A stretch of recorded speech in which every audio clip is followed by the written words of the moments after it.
Merhaba arkadaşlar, kanalıma hoş geldiniz. Arkadaşlar bugün Selçuk Koç'un Bada Boom şarkısını dinleyeceğiz. Ben bu şarkıyı teaser'ı çıkacağı zaman hani teaser çıkacak falan dendi ve hatta bayağı öncesinden beri hani arkadaşlar böyle bir şey yapacağız falan çıkaracağız tarzını biliyordum Selçuk'un çıkaracağını. Kendisi söylüyordu ama hani tam olarak ne olacağına falan insanlar böyle az buçuk şey yapıyorlardı ve şöyle bir durum oluşmuştu. Hani kendisinden böyle bir teori aslında düşünenler vardı ama hani kendisinden ziyade başka bir farklı bir insanla çıkaracağını falan düşünüyordu. Ama sonra kendini çıkardı. Yani kendisi çıkarmasını aslında anormal bir şey değil. Çünkü kendisi 2017'de birinci oldu. Yani Kore Kültür Merkezi'nde birinci olmuş olması lazım. Yani bir yarışmada birinci oldu. Tam olarak hangi yarışma olduğunu hatırlamıyorum. Ve Ankara'da Kore Kültür Merkezi'nde okuyordu diye biliyorum. Hani nasıl desem. Kendisi de çıkartabilir. Hani dansı var. Zaten idol demek böyle illa sesin çok iyi olsun abi. Sesin böyle mükemmel olsun falan diye bir şey değil. Hani çok fazla insan görüyorsunuz yani. İdol yani sesi değil de görselliği olsun. Ne bileyim farklı bir rapi olsun. Farklı bir kişiliği olsun.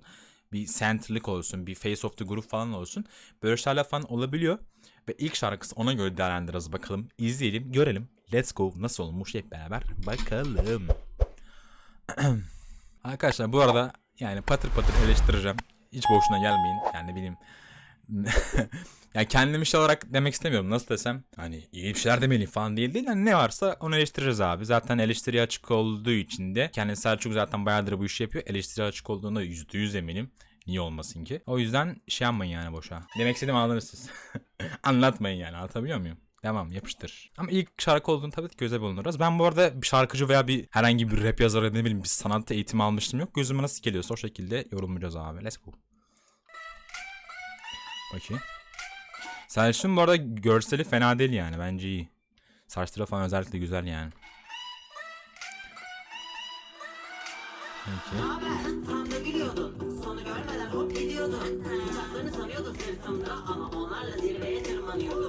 Bu arada şey var. Sahne oyunculuğu var yani. Güzel. Ama ses kendini direkt belli etti bence ya. O kadar iyi değil sesi yani. Şimdi bir de müzik sanki biraz da ön tarafta. Anlatabiliyor muyum? Müzik sanki biraz da ben öndeyim. Hani ses biraz da arkadan geliyor gibi yani.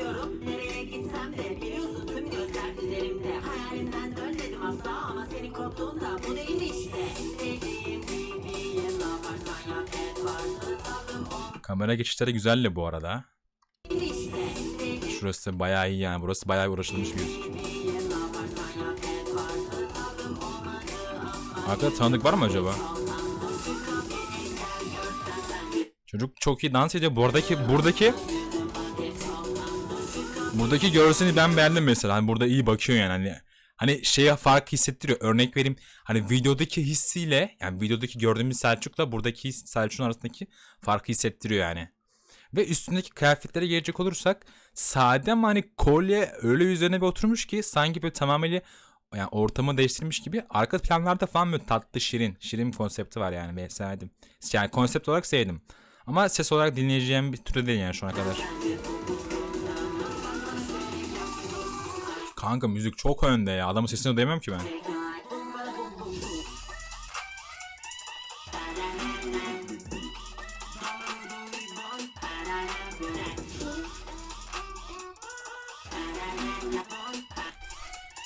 Baştan öğreniyor musun?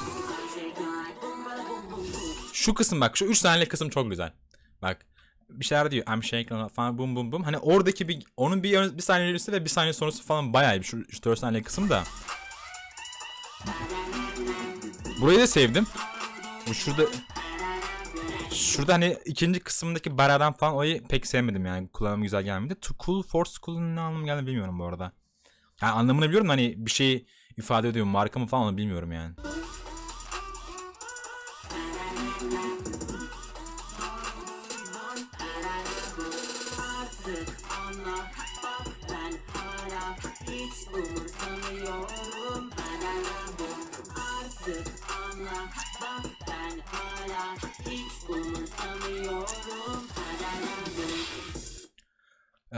Şöyle diyeyim. Selçuk normalde sesi iyiyim de zaten çıkmamıştır. %100 eminim buna. Ama hani sesin iyi değilse abi dansın biraz daha bence kuvvetli olması gerekiyordu. Bana soracak olursanız. Dansın bence biraz daha böyle hani ön planda olması gerekiyordu. Çünkü çok idol görüyorsunuz, tamam mı? Adamların sesleri iyi değil, tamam mı? Ama bir dans ediyorlar. Ses mes unutuyorsun, anladın mı? Kalkıp gidiyor yani, anlatabiliyor muyum? Ses falan kimse umurunda olmuyor yani. Zaten şu anki çıkan şeyler, şarkıların çoğu da zaten bilgisayardan yapılıyor, anlatabiliyor muyum? Enes Batur falan da bilgisayardan yapılıyor ama adamın klibi güzel, anlatabiliyor muyum? Senin de dansın güzel kanka. Dansın bence mesela biraz daha ön tarafta olabilirdi yani bence. Bu arada şeyden kötülemek amaçlı değil de sadece yapıcı eleştiri olması için söylüyorum. Ben eleştirmek için eleştirmiyorum, onu söyleyeyim de. Oo. Burada bir seksi hava katmış.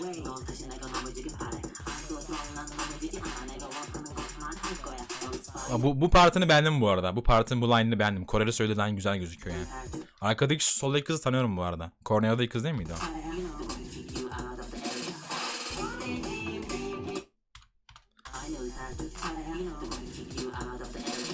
Burada biraz daha hani sonlara doğru biraz daha böyle yükselebilirmiş sanki. Bilgisayardan falan bence bunu halledebilirlermiş.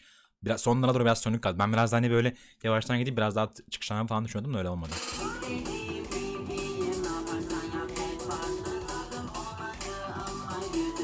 Gözündeki şeyler çok güzel bu arada. Bilmiyorum ne diyorlar ama ona eklenti olarak ama güzel gözüküyor yani.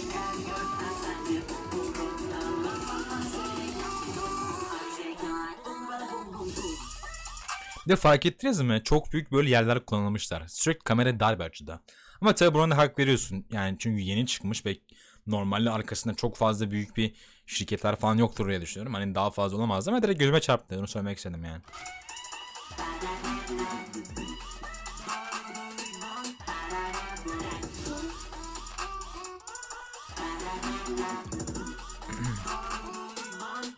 Arka taraf kırmızı bayağı bir değişti.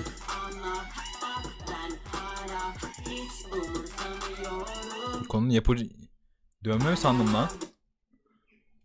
Yapma falandır herhalde, bilmiyorum, dönme mi anlayamadım ama. Sürekli bir eğilme durumları falan var, fark ettiniz mi? Direkt sürekli kare küfün ortasında. Ve şunu söyleyeceğim abi. Şu bir 50 saniye bence video kurtarılması gereken şey yani bu arada. Dans break veya farklı bir şey girmesi lazım yani. Çünkü iki partında dans koreografileri hemen hemen aynıydı yani iki partında. Müziğin arka beat'i güzel bu arada. Ama çocuğun sesine çok öne kaçmış yani. Bence Selçuk'un sesine göre biraz daha koymaları gerekiyormuş. Heh. Biraz daha dans break kurtarır diye düşünmüştüm. Bak güzel mesela buralar. Solo dance break de güzeldi, bak orayı beğendim.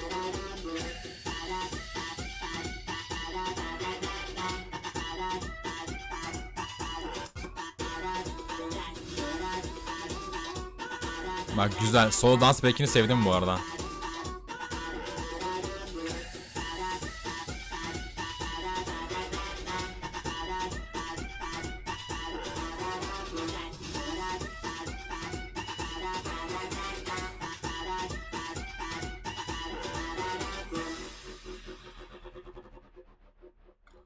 Bitiş de güzeldi. Abi genel olarak dediğin gibi yani video içerisinde söylediklerimden farklı bir şey söylemeyeceğim. Ama ilk defa yapıyor. Zaten arkadaşlar dediğim gibi Selçuk da kendisi böyle ben şarkıcıyım abi, ben yapacağım, en iyisini yapacağım falan diye çıkmamıştır. Ama ben hani direkt sıfırdan göz alarak eleştirmeye çalıştım. Genel anlamda tabii soracaksanız devam eder mi? Etsin abi, niye etmesin ki yani. Hiç kimsenin yapmamasından daha iyidir. Adam sonuçta bir ayak oluyor, bir şey oluyor. Başkasına yaptırır, kendisi yapar. Bir şirket altında bir şey kurmaya çalışıyor. Destek verilir mi? Niye verilmesin? Sonuçta Türk biri yapıyor yani. Başkası yani yurt dışında biri yapınca destek veriyorsanız abi buna da vermelisiniz ki belki ileride öbür gün siz olacaksınız veya çocuklarınız şey olacak. Çünkü küçük küçük şirketler bu şekilde kuruluyor yani. Yani biraz uçuk bir nokta olacak ama BTS de mesela kuruldu küçük bir şirket olarak adamlar ama şu an şeyler yani hani olabilir, anlatabiliyor muyum? Yani şimdi genel olarak öyle yani, daha farklı bir şey söyleyeceğim mi? Söyleyemem herhalde, bu kadarlık şimdi. Neyse arkadaşlar videonun sonuna gelelim. Videoyu beğendiyseniz beğenmeyi, kanala abone olmayı unutmayın. Kendinize bakın, görüşmek üzere. Bay bay.